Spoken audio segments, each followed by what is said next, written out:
Glória a Jesus. Cumprimento os irmãos com a paz do Senhor, irmão. Glória. E diga, você que está controlando. Você que está controlando o fundo aí. Aqui, baixa só um pouquinho o fundo. Pode deixar, mas só baixar um pouquinho só. Glória a Jesus. Isso, tá bom. Isso aí. Glória. Irmãos, trago um abraço para minha esposa. Infelizmente hoje, né, ela não pôde estar aqui. Cheguei em casa do serviço agora, já era quase 7 horas. Ela também tinha acabado de chegar, né? Hoje o dia foi puxado para ela. Foi em Carapebus levar meu filho no médico, o Guilherme. Aí veio 1h30, tinha médico marcado aqui em Macaé também, foi. E já chegou em casa agora de noite. A gente passou o final de semana lá em Carapebus, só viemos pro culto ontem. Então a casa estava daquele jeito que as mulheres sabem como é que fica, né? Então ela falou, filho, hoje infelizmente, se eu não fizer agora, eu vou ter que fazer depois de chegar do culto. E aí do jeito que eu estou cansado, o negócio não vai ficar bom. Eu falei, então você fica aí, filho, que eu vou. Aí a Vitória na mesma hora falou, eu também vou. Então vambora. Então eu trago um abraço à minha esposa. Na próxima oportunidade, em nome de Jesus, ela vai estar aqui conosco. Estou feliz nessa noite de estar aqui mais uma vez, né? E também de encontrar aqui minha missionária Adriana, a pastora Giselena, o nosso bispo Helder, né? Sim, Helder Coelho, já pregou muito, irmão. Pagou muito preço pela obra de Deus. Hoje está aí, né, passando essa situação de saúde, mas está de pé para a glória de Deus, né? Às vezes as pessoas não sabem o que acontece. A gente se doa tanto para a obra, se preocupa tanto com as pessoas, e o final dos líderes são esse aí. E muitas das vezes ainda existe ovelha que não sabe valorizar isso. As pessoas acham que ser pastor é muito bom pelo cargo e pela carteira, mas irmãos, pagar preço pela vida dos outros é algo que só quem é sabe. Quem é de verdade, né? Porque tem muita gente por aí, irmãos, que não leva a sério o pastorado, né? A vida sacerdotal, o que é ser um líder, né? E os que levam a sério acabam no final da vida desse jeito. Mas graças a Deus, fico feliz, né, quando vejo a pastora Gilson com o maior carinho, o maior amor, e Jesus chamou ela para isso, né? Deus é maravilhoso, amém? Que Jesus abençoe. Irmãos, nós estamos numa campanha, né? E o tema da campanha está lá no livro de 2 Coríntios. É isso mesmo, 2 Coríntios, né? Capítulo 9, versículo 6. Glória a Jesus. E hoje já foi falado, a pastora Gilda foi muito usada aqui falando sobre o amor. O amor é algo fundamental na nossa vida. E nós vamos ver o amor aqui nessa passagem também. Amém? Capítulo de número 9. Para que a gente venha ler aqui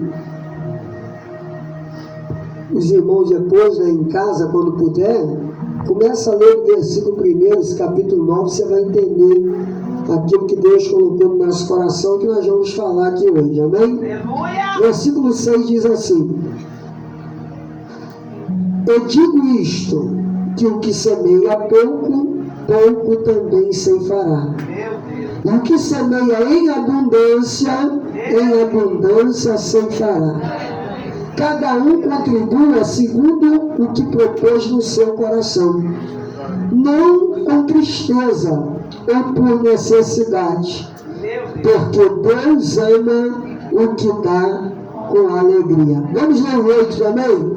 Diz assim, ó: e Deus é poderoso para fazer abundar em vós toda graça, a fim de que temos sempre em tudo toda a suficiência, abundez em toda a boa obra. Amém? Pode sentar dando glória a Deus, misturado com aleluia nessa noite. Irmãos, existem muitas pessoas por aí que pegam essa palavra para falar sobre oferta, sobre dízimo, sobre dinheiro. Mas essa palavra vai muito mais além do que isso. Eu fico maravilhado quando eu vejo essa história, né? Eu já tive o prazer de ler algumas vezes essa passagem, e entender que nós vemos aqui, pastor Rodrigo, um povo que estava preparado para viver o amor. Um povo que estava preparado para fazer a obra de Deus de uma forma que agrada o nosso Deus poderoso. Nós sabemos que no começo o Evangelho, ele era entre os judeus. Os judeus foram os primeiros a, como se fosse, tomar posse do Evangelho, dizer que o Evangelho veio deles, que eles que eram responsáveis pelo cristianismo. Mas a Bíblia vai dizer que Deus vai começar a salvar pessoas que não são judeus. Deus vai começar a salvar os gentios. Jesus vai começar a tocar no coração daqueles que a palavra não veio para eles. Porque a Bíblia vai dizer que o Evangelho veio para os judeus. Jesus veio para os que eram dele. Mas os que eram para recebê-lo, o rejeitaram. Então, o Evangelho começou a se expandir entre os gentios também.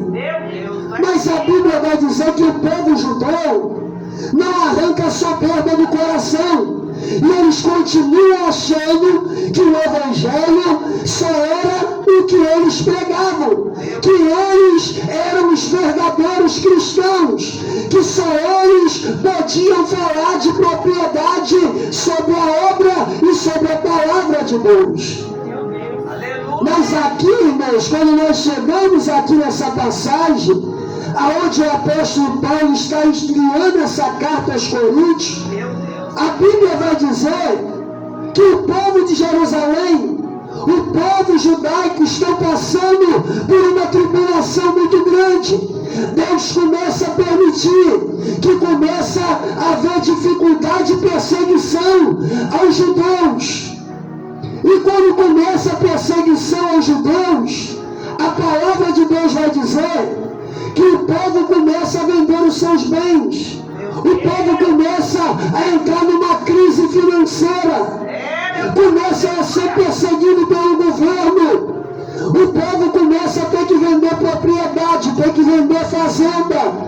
E nós sabemos, irmãos, que muitas das vezes tem pessoas que têm bens materiais, pessoas de posse, mas quando a enfermidade bate na porta, como eu já vi, pessoas que tinham sítio, que tinha carro, que tinha casa alugada, mas quando a enfermidade bateu na porta dessa pessoa, ela teve que vender o carro, depois teve que vender a fazenda, teve que vender a casa para gastar com a enfermidade. E aí começa o que bater na porta dessa pessoa? A crise na área financeira.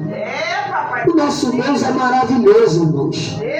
Nós estamos andando para cá, para lá, nós estamos tomando certas atitudes, às vezes, no nosso dia a dia, e Deus está olhando do céu e está dizendo: pode deixar que na hora certa eu vou acertar com ele, pode deixar que na hora certa eu vou mostrar para ela o que eu tenho que fazer. Porque uma coisa pode ter certeza, irmãos, a vontade de Deus, ela tem que ser feita. Deus não vai voltar atrás e não vai fazer reforma lá na porta. Você só vai entrar se passar pela porta estreita. E a Bíblia vai dizer que o povo judeu está muito arrogante. Você já viu? Tem gente que vai, só eu que sei fazer, só eu que prego bem, só eu que sei dirigir culto. Se botar ele, ninguém vai. Se botar ele, ninguém fica. Mas Deus nessa noite está dizendo: quem sabe sou eu. Você não faz nada se Deus não estiver no controle. Não vai sair nada se ele não estiver na direção. Então, Deus começa a permitir que a perseguição venha sobre os judeus. Deus começa a permitir que a crise comece a chegar na igreja em Jerusalém. Meu Deus, coisa linda, Jesus. E aí, irmãos, começa o povo de Deus a passar por dificuldade. O povo de Deus começa a passar por necessidade. Deus, Senhor da glória. Mas o apóstolo Paulo, ele havia as igrejas. E nessas igrejas que ele fundou, ele sempre capacitou e preparou pessoas para ficar de frente. E ele ensinava, e a primeira coisa que ele ensinou nas igrejas foi o amor. É por isso que é importante, irmãos, a gente entender que o amor é algo fundamental na nossa vida. Mas não é um amor fingido, querendo receber algo em troca. Essa passagem vai falar sobre isso. Não adianta eu amar o meu irmão porque ele tem algo para me oferecer. Não adianta eu fazer algo por essa igreja, sabendo que o pastor Rodrigo depois vai me abençoar. Não adianta eu pular, rodar, falar em mistério aqui, sabendo que quando acabar, eu vou receber um cachê. Isso precisa sair de dentro. Amor é algo que é gerado de dentro para fora. A aparência não mostra o amor, mas as atitudes demonstram o que é amor. Agora, aqui está o mistério do segredo do crente receber vitória, irmãos. Para prestar atenção numa coisa. O povo gentil que aceitaram a Jesus, que tinham o mesmo direito porque reconheceram Jesus, aceitaram o Evangelho, eles eram perseguidos pelos judeus, porque os judeus achavam que só eles que serviam a Jesus. Mas agora a crise está alcançando o povo judeu. E Deus agora vai usar um povo que é perseguido para abençoar aqueles que perseguiram. Eu não sei se você está entendendo nessa noite, mas Deus vai levantar pessoas que foram perseguidas para abençoar aqueles que foram perseguidores. Deus agora vai usar aquele povo através do apóstolo Paulo. O apóstolo Paulo conhece os obreiros que ele tem, conhece a igreja que ele tem, porque, irmãos, tem gente que acha que engana o líder da igreja. Tem gente que acha, se faz de bonzinho na frente, por trás, fala mal, está pensando que o anjo está enganado. O anjo nunca está enganado, irmãos. Porque antes de Deus falar com você, fala com o anjo. Antes de Deus mostrar para você, mostra para o anjo. Senão, não tinha necessidade de ter um anjo na igreja. E não estou falando isso aqui porque sou líder, não. Eu também já fui submisso e sou ainda.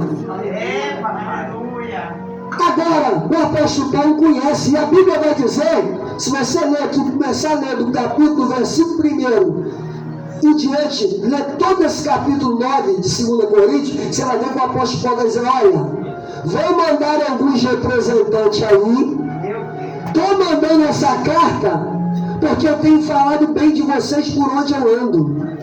Aonde eu passo, eu falo bem dessa igreja. Aonde eu passo, eu falo que esse povo da Macedônia é um povo abençoador. É um povo que faz a obra com alegria, sem interesse. Agora, se alguns chegarem aí e vocês tratarem de forma diferente, certamente eu serei envergonhado. Porque ele está testemunhando alguma coisa que quando chegar lá no fogo, como é que vai ser? Já viu? Às vezes você chega, elogia alguém, faz um comentário com alguém, fulano é assim, fulano, ó. Aí a pessoa, quando precisa, bate na porta desse alguém, se alguém vira as costas, aí a pessoa vai ficar decepcionada. Poxa, pastora Gina falou tão bem que pastor Rodrigo, pastor Rodrigo chegou lá, não me deu nem. Está entendendo? Paulo tinha essa preocupação. Por quê, irmãos? Homem de Deus, mulher de Deus tem preocupação com a palavra. Homem de Deus, mulher de Deus se preocupa com as palavras que ele fala. Por quê?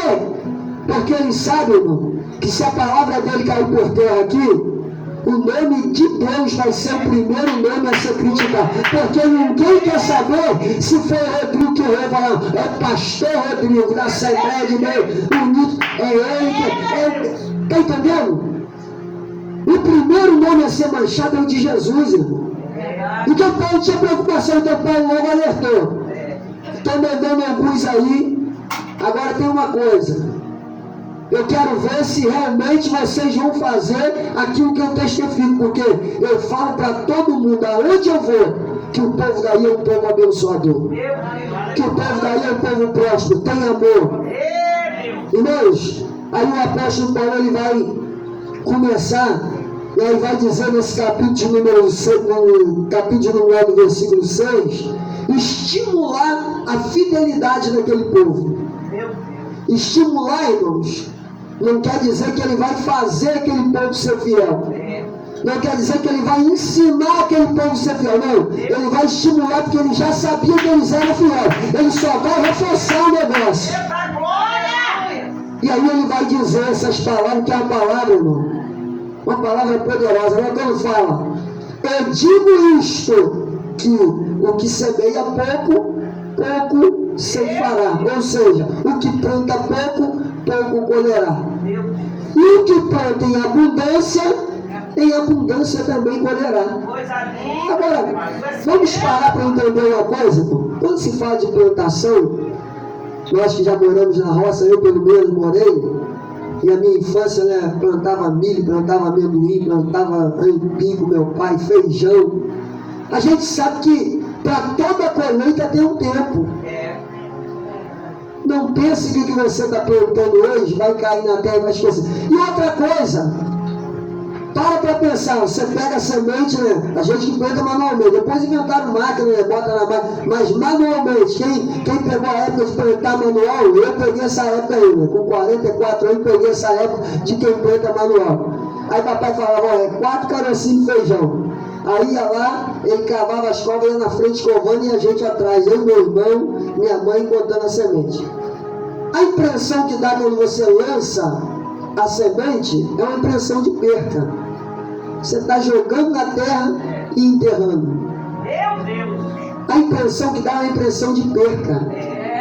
E por um tempo, você olha e para quem não entende, vai pensar que perdeu. Mas a palavra de Deus vai dizer que se o grão cair na terra, se ele não morrer, ele não nasce e não dá bom fruto. Meu Deus! Aleluia! Então, essa comparação da semeadura, da colheita, existe um tempo. Para algumas sementes é 90 dias, né? Para outras 45, por aí vai. Agora, esse tempo também vai depender de outras coisas.